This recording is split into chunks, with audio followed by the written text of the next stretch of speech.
हमारे साथ ठाकुर विक्रम सिंह जी खास बातचीत में मौजूद हैं। सबसे पहले हम बातचीत करेंगे आज बेबाक तरीके से डंके की चोट पे बिल्कुल पहली बार हमारे कैमरे के सामने फेस कर रहे हैं ठाकुर विक्रम सिंह जी।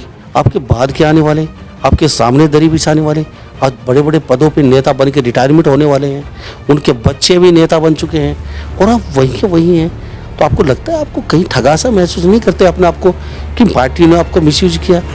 काम भी हमने जिस पार्टी में रहे उस पार्टी में हमेशा काम किया है, चाहे मैं जिस पार्टी में भी रहा। और जब मुझे लगा कि भाई ये पार्टी कुछ ठीक नहीं चल रही तो मैं ज़्यादा वहाँ रुक भी नहीं पाया। तो आपकी एज भी काफ़ी हो चुकी है और आपने ऐसा नहीं है चौटाला पार्टी में रहे हैं आप, मायावती में भी रह चुके हैं आप, उसके बाद आप बीजेपी सरकार में रहे, साथ कांग्रेस में भी। कांग्रेस में 10 साल तक मैं प्रदेश कार्यकारिणी सदस्य रहा हूँ।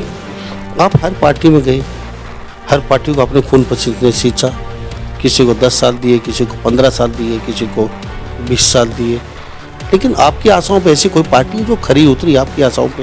ये तीनों चारों पार्टी मैंने देखी है, बसपा भी देखी है, लोक दल इनेलो भी देखा है और साथ में कांग्रेस भी देखी है। लेकिन अब मैं बीजेपी में आया तो मोदी जी की वजह से आया। उस समय हम ये नहीं सोच के आए थे कि हम जाते ही कोई मंत्री पद मिले या विधायक की टिकट मिलती तो हम जरूर लड़ते। और अब भी पार्टी अगर देगी तो जिस भी कॉन्स्टिट्यूंसी में दे देगी, हमारी 2-3 कॉन्स्टिट्यूंसी हैं और पार्लियामेंट का भी जो है चुनाव तो उसमें भी हम लड़ सकते हैं, क्योंकि मैं पहले पार्लियामेंट का चुनाव बसपा से लड़ा था। जो पार्टी जो जा चुकी आप वहाँ पे थे, तो ठाकुर साहब आप हिम्मत नहीं कर पाई उनके खिलाफ बगावत करने की, या फिर आपने कभी जहमत नहीं उठाई? जिस समय चौटाला जी ने टिकट नहीं दी तो हमने छोड़ दिया। चौटाला पार्टी आप देखो उसके बाद से राज्य में अभी तक नहीं आई है।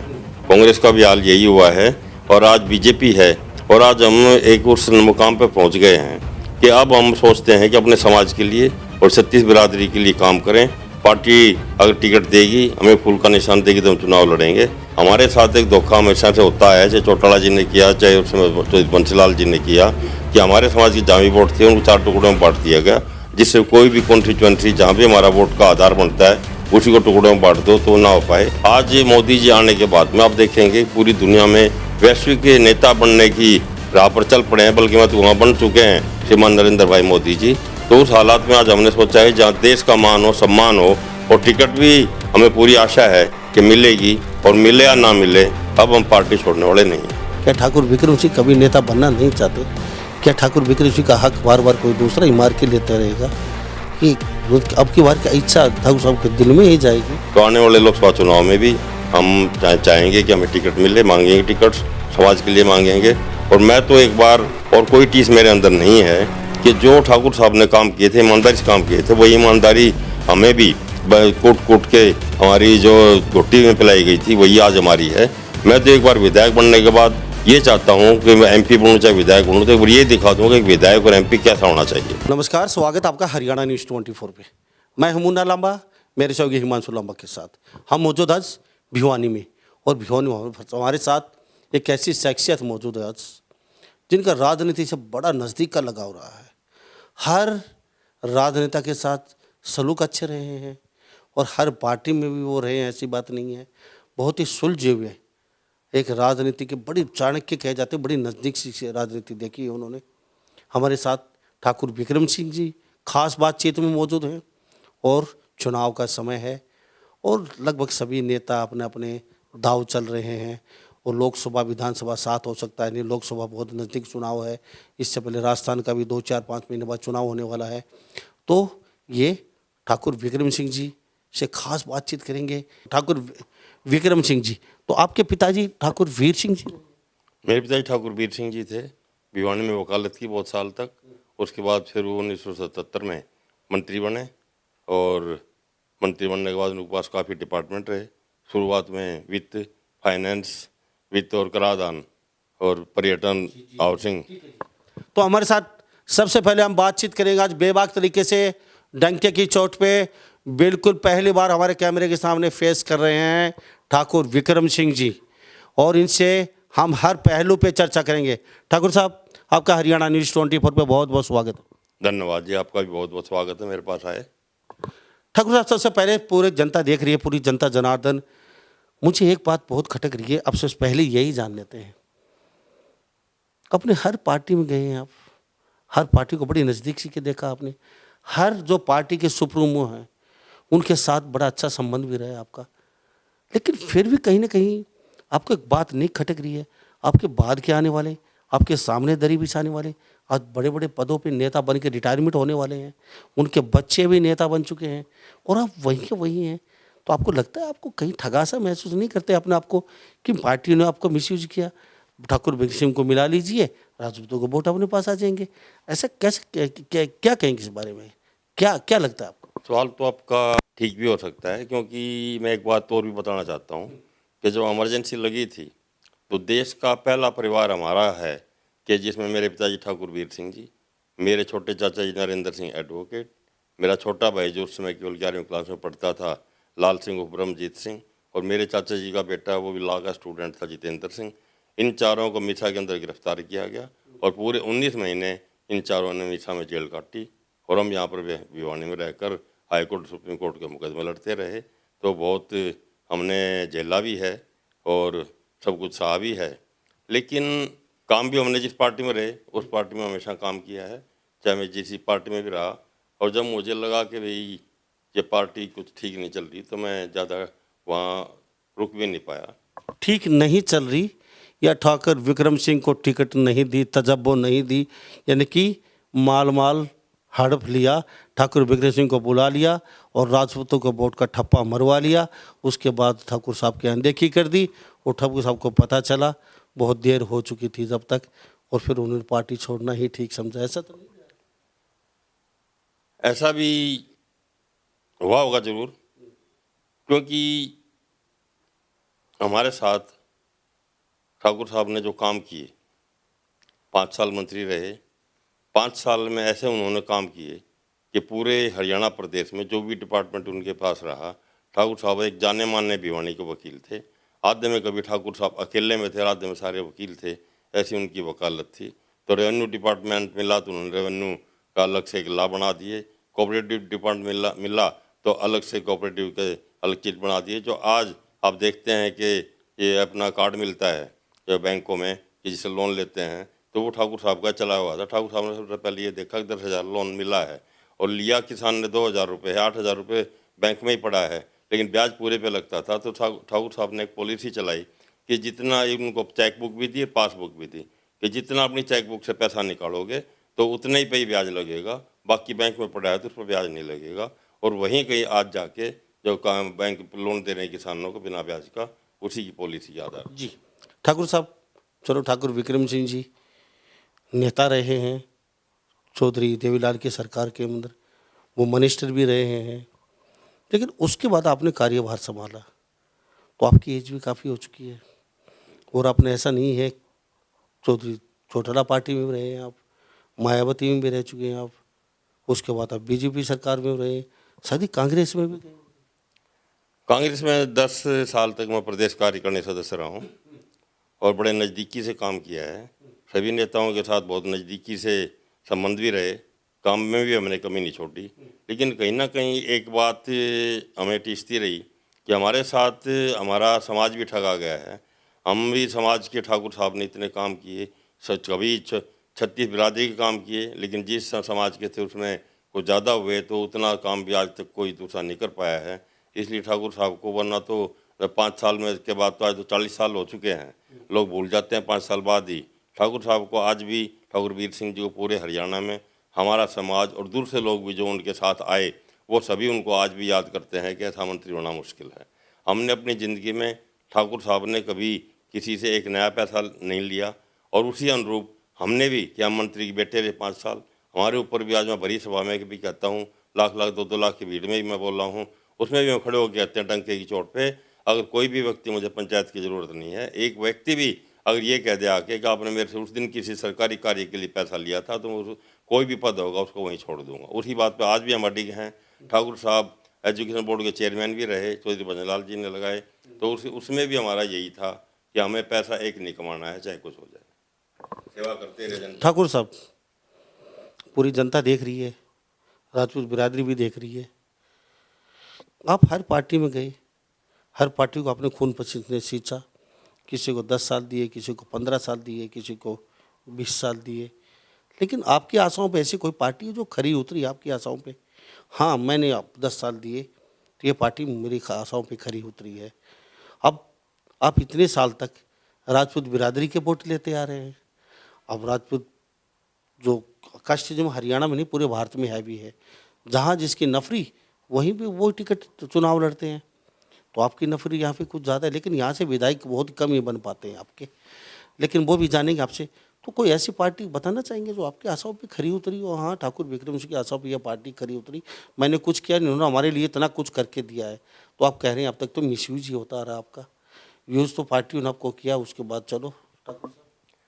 मैंने सारी पार्टियां आपने ठीक कहा देखी हैं, मैं इसको इनकार भी नहीं करता हूँ, क्योंकि जैसे एक वृक्ष पर पतझड़ आती है, वो पत्ते जड़ कर टूट जाते हैं, नए पत्ते आते हैं, कोंपल निकलती हैं और फिर दोबारा अच्छे पौधे आते हैं, तो आदमी देखता है कि अब की बार कुछ होगा, लेकिन नहीं मिला तो मैंने उसके बाद में नहीं किया। लेकिन अब मैंने देखा कि तीनों चारों पार्टी मैंने देखी है, बसपा भी देखी है, लोक दल इनेलो भी देखा है और साथ में कांग्रेस भी देखी है। लेकिन अब मैं बीजेपी में आया तो मोदी जी की वजह से आया। मैंने 2014 में हमारे पार्टी के अमित शाह जी उस समय महेंद्रगढ़ आए थे, तो हमने कुछ लोगों ने उसमें मैं भारतीय जनता पार्टी को चुना और उसमें शामिल हुए। और उस समय हम ये नहीं सोच के आए थे कि हम जाते ही कोई मंत्री पद मिले या विधायक की टिकट मिलती तो हम जरूर लड़ते। और अब भी पार्टी अगर देगी तो जिस भी कॉन्स्टिट्यूंसी में दे देगी, हमारी 2-3 कॉन्स्टिट्यूंसी हैं और पार्लियामेंट का भी है चुनाव, तो उसमें भी हम लड़ सकते हैं। क्योंकि मैं पहले पार्लियामेंट का चुनाव बसपा से लड़ा था, उसमें बसपा जैसी पार्टी से भी जिसमें एक पैसा नहीं था या हमारे पास भी बहुत साधन कम थे, तो भी मैं 70,000 वोट लेके गया उस समय भी। तो हम चुनाव लड़ने के लिए आज भी तैयार हैं। बीजेपी मुझे ऐसा लगता है कि देश हित में जो आज कार्य कर रही है, मोदी जी ने जो कार्य किए हैं जो आज तक कभी नहीं हो सकते थे, चाहे मंदिर राम मंदिर बनाने का काम है, 500 साल की लड़ाई चली हुई थी, किस सूझबूझ से उन्होंने अपनी नजीर मोदी जी बहुत ठीक है, मोदी जी सही है, लोग आशाओं पे खरे उतर रहे हैं। लेकिन आप मोदी की नीतियों को फॉलो करके आपने बीजेपी ज्वाइन की। लेकिन पहले पूछा, जो पार्टी जो जा चुकी आप वहाँ पे थे, तो ठाकुर साहब आप हिम्मत नहीं कर पाई उनके खिलाफ बगावत करने की, या फिर आपने कभी जहमत नहीं उठाई भी हमारी आपके सरदार क्या कहेंगे, पार्टी का आला कमान, चाहे वो भजन लाल हो, चाहे वो चौटाला हो, चाहे कोई भी हो अदर भाई, तो ठाकुर विक्रम सिंह इतनी हिम्मत नहीं जुटा पाए कि ठाकुर साहब आज ये पार्टी ज्वाइन कर लीजिए। पार्टी ज्वाइन की, ठाकुर साहब ने खून पसीने से सींचा, उसके बाद नाम किसी का और कहा जाता चुनाव लड़ने को लेके, तो ठाकुर साहब उस समय कहीं ना अपना स्टैंड नहीं दिखा पाए। क्या वजह रही, क्यों नहीं मैं निर्दलीय लड़ूंगा, मैं आपकी पार्टी को छोड़ के जाता हूँ? ऐसा था, हमने निर्दलीय लड़ने का इसलिए नहीं सोचा कि निर्दलीय लड़ने में एक रहता है कि हम समाज का काम कर पाएंगे नहीं कर पाएंगे। जिस समय चौटाला जी ने टिकट नहीं दी तो हमने छोड़ दिया। चौटाला पार्टी आप देखो उसके बाद से राज्य में अभी तक नहीं आई है। कांग्रेस का भी हाल यही हुआ है और आज बीजेपी है। और आज हम एक उस मुकाम पर पहुंच गए हैं कि अब हम सोचते हैं कि अपने समाज के लिए और 36 बिरादरी के लिए काम करें। पार्टी अगर टिकट देगी, हमें फूल का निशान देगी तो हम चुनाव लड़ेंगे, नहीं तो समाज का पूरा काम करेंगे और समाज के हित जहाँ पर भी होंगे उन हितों को पूरा करने की पूरी कोशिश करेंगे। हमारा समाज आज 95% वोट राजपूत समाज पूरे हरियाणा के अंदर या नॉर्थ इंडिया के अंदर बीजेपी के साथ है, बीजेपी को वोट देता आ रहा है। 90-95% वोट आज भी सही सर, सही है। आज हम बात नहीं कर रहे बीजेपी को वोट दे रहे हैं, राजपूत नहीं दे रहे, लेकिन आपकी बात सही है। राजपूत लगभग बीजेपी के 95% राजपूत जो हैं वो बीजेपी की तरफ ही जा रहे हैं, ये तो इसमें कोई दो राय नहीं है। लेकिन मैं आपसे आज आपसे बात करूँगा, आपने हिम्मत नहीं जुटा पाई इन पार्टी को, ये सही जवाब नहीं दिया, आप उस समय खड़े नहीं हुए जी। मैं डिजर्व करता हूँ, ये टिकट कैसे लेके जा रहा है, मैं मेरे समाज के लोगों को क्या जवाब दूंगा? क्योंकि बार बार मुझे वोट देते हैं कुछ सोच के कि ठाकुर विक्रम सिंह जी एक बड़े पद पे बैठेंगे, तो उन लोगों का मैं काम क्या करूंगा? मेरे पास आएंगे, मेरे पास पावर नहीं है, बगैर पावरलेस आदमी क्या काम कर सकता है? मैं अपने लेवल पे थोड़े बहुत तो कर सकता हूँ, लेकिन पावर आने के बाद आदमी खुल के कितने भी काम कर सकता है। उस समय आप स्टैंड नहीं ले पाई या फिर आपने हिम्मत नहीं जुटाई उनके खिलाफ खड़े होने की? मैंने 2009 का चुनाव इसीलिए लड़ा था लोकसभा का कि अब हम खाली ये ना रहे हैं कि हम ठाकुर वीर सिंह के पुत्र हैं, इस वजह से राजनीति में हैं। तो मैंने चुनाव लड़ा और बहुत चुनाव ठोक के लड़ा। और भिवानी के अंदर मेरे सामने आप देखेंगे कि चौधरी अजय सिंह चौटाला थे और साथ में श्रुति चौधरी थी, बंसीलाल की पोती थी वो भी, और नरेंद्र राव नरेंद्र थे, वो भी एक मंत्री के पुत्र थे, मैं भी मंत्री का पुत्र था।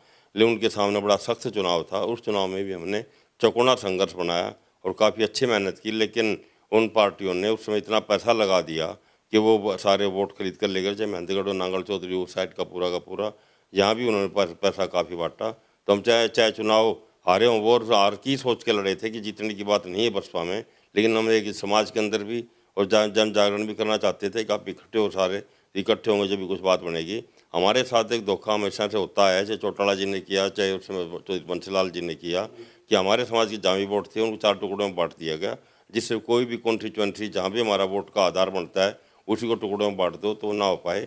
जैसे कि आज बवानीखेड़ा के अंदर 40,000 हमारे वोट हैं और उनको भिवानी जिले के 6 कॉन्स्टिट्यूएंसियाँ थी, 3 कॉन्स्टिट्यूएंसियाँ बाहर की लेनी थी।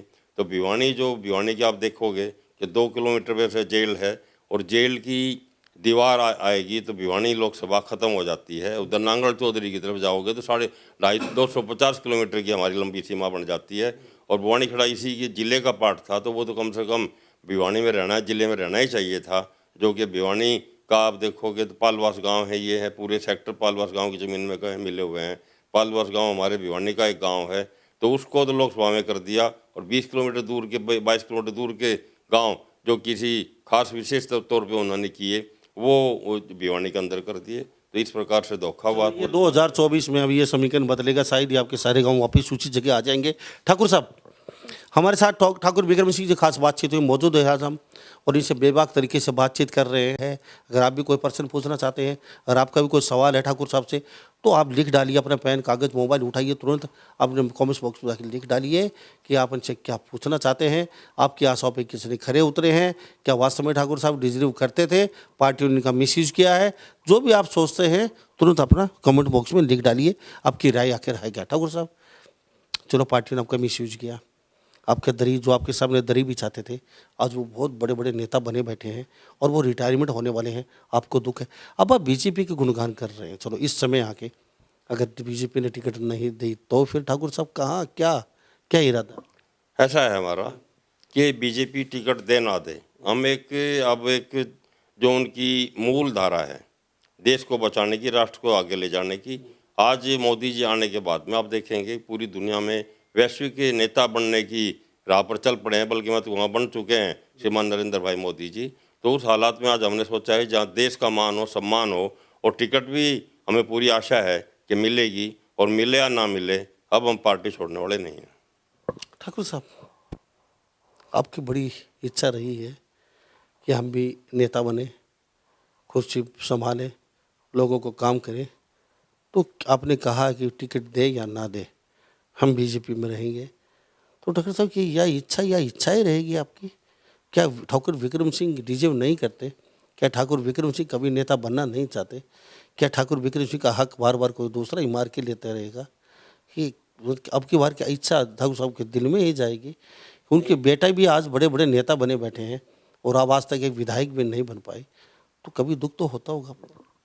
दुख की बात नहीं है, कभी कभी ये भी सोचा जाता है जब हमारे बहुत बड़े नेता से मिलते हैं तो वो कहने लगे टिकट का मामला ऐसा है जो कि एक भगवान की तरफ से आती है, तो हो सकता है उसमें कुछ सच्चाई हो, लेकिन हम जब पार्टी में हैं तो दिन रात मेहनत करते हैं और अब भी बहुत मेहनत करते हैं, समाज का भी काम करने में लगे रहते हैं। जब भी कोई हमारे पास आता है या हम जब समाज के अंदर जाते हैं तो उनके काम भी करने की सोचते हैं, और कुछ हम आजकल पूरे लगे हुए हैं दिलदार से। तो आने वाले लोकसभा चुनाव में भी हम चाहेंगे कि हमें टिकट मिले, मांगेंगे टिकट, समाज के लिए मांगेंगे। और मैं तो एक बार, और कोई टीस मेरे अंदर नहीं है कि जो ठाकुर साहब ने काम किए थे, ईमानदारी से काम किए थे, वही ईमानदारी हमें भी कूट कूट के हमारी जो घुट्टी में पिलाई गई थी वही आज हमारी है।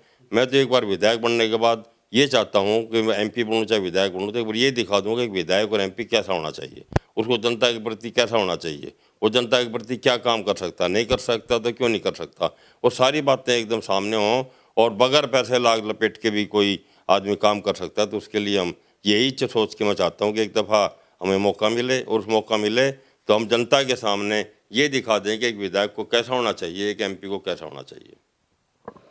आपको लगता है महेंद्रगढ़ राजपूत बाहुबली क्षेत्र है, भिवानी में भी काफ़ी चलो वोट बैंक बांट दिया गया, तो आपको अफसोस नहीं होता कभी कि आप में ज़्यादा फाटाटूट है, आपके कैंडिडेट कभी जीत नहीं पाए या बन नहीं पाए, कभी हौसला नहीं दिखा पाए, हौसला दिखाए तो वो हरा दिए जाते हैं। तो कुछ ऐसा भी ऐसा लग रहा है आपको कुछ हमारे, या फिर ये जात पात भेदभाव कब खत्म होगा आपके रहिए से? क्योंकि कब वो एक भारत सोने की चिड़िया बनेगा जहाँ जात पात भेदभाव ना देके जो डिजर्व करता है उस कैंडिडेट को हम वोट दे, वो जीत के हमारे काम करे। नहीं तो आजकल तो ऐसा देखा जाता है, साफ कुर्सी मिली नहीं, वो गायब हो जाते हैं और 5 साल के बाद दर्शन देते हैं। गाय बगाई किसी नेता के दरवाजे पे चले भी जाते हैं तो सब दरवाजे बंद मिलते हैं, साहब आराम करें, साहब सहे नहीं। तो ये कब तक चलेगा ठाकुर साहब? ये बात आपकी सच है कि हमारी जो समाज के लोग हैं जीत नहीं पाए ज़्यादा यहाँ पर, क्योंकि हमारे वोटों को हर बाइफरकेट किया जाता है, टुकड़े किए जाते हैं। एक जगह होते हुए भी अलग अलग उनको बांट दिया जाता है। महेंद्रगढ़ में टुकड़े नहीं हुआ भी नहीं। महेंद्रगढ़ में इतने ज़्यादा वोट हमारे नहीं थे, क्योंकि वहाँ रामविलास इससे 40,000 के आसपास वोट भिवानी में आज इस समय भिवानी के अंदर सबसे ज़्यादा वोट है, मैं आपको बताता हूँ। उसके बाद हैं सबसे ज़्यादा बवानी खड़ा रिजर्व कॉन्स्टिट्यूंसी बना दी उन्होंने दोबारा भी, और भिवानी के अंदर भी 30,000 35,000 वोट हैं हमारे समाज के। महेंद्रगढ़ में भी अच्छे वोट हैं, 25-30,000 वोट वहाँ पर भी हैं। अफसोस होता है। और टेली में अफसोस होता है कि बनना चाहिए था। ठाकुर मंगल सिंह महेंद्रगढ़ से बने थे, तो उसके बाद में दूसरा विधायक नहीं बना है। 77 में ठाकुर वीर सिंह जी, बनारसी दास गुप्ता जी चीफ मिनिस्टर थे, उनको हराकर विधायक बने थे। उसके बाद उनको टिकट मुंडाल से देते रहे, तो मुंडाल से वो नहीं जीत पाए। तो भिवानी से उनकी इच्छा रही कि लड़ना चाहिए था, वो नहीं लड़ पाए, तो आगे हम दोबारा बढ़ नहीं पाए। लेकिन तब से लेके आज तक भी 40 साल हो चुके हैं 82 को, तो वो लगभग 40 साल बाद भूल जाते हैं लोग कि कौन मंत्री था कौन नहीं था। तो आप भी हरियाणा के कोने कोने में जाकर पूछेंगे कि चाहे वो हमारे समाज का हो, छत्तीस बिरादरी का हो, जिन्हें ठाकुर साहब का नाम सुना है, वो आज भी उसी अदब के साथ उसी बात करता है। हमारा भी इज्जत वो इसीलिए करते हैं कि मैं ठाकुर वीर सिंह जी का बेटा भी हूँ और हमने भी उनके पीछे चल के कुछ किया है। लेकिन राजनीति में जो मुकाम होना चाहिए था वो हम मुकाम हासिल नहीं कर पाए, ये आपकी बात सही है। अब की बार भी हम पूरी कोशिश करेंगे, पुरजोर कोशिश कर रहे हैं कि हमें टिकट मिले और एक मौका मिले तो समाज की सेवा करके दिखाएं, हरियाणा की छत्तीस बिरादरी की सेवा करके दिखाएं। तो हमारे साथ ठाकुर बिक्रम सिंह बने होते खास बातचीत में। ठाकुर साहब, हमसे बातचीत की आपने, बड़ा अच्छा लगा, और फिर दोबारा फिर मिलेंगे आपसे चुनाव के नज़दीक, फिर बातचीत करेंगे।